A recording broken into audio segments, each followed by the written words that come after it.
Нанесоа мали штети на излози на продавници, искршија возило на грчка телевизија, а со молотов и рачно изработени пиротехнички материјали ја нападнаа полицијата, како и на изминатите протести во Атина, така и сега мала група маскирани лица предизвика инциденти и го оцрни мирниот протест.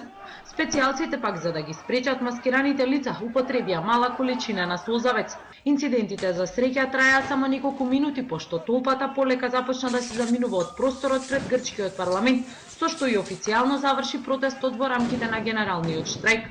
Вработени, невработени, студенти, пензионери и покрај утринскиот дожд позитивно се одзваа на повикот на најголемите грчки синдикати и излегоа на мирен протест во центарот на Атина. Демонстрациите беа против новиот пакет мерки за кои трае расправата во парламентот, а кои ќе се гласаат утре на полноќ.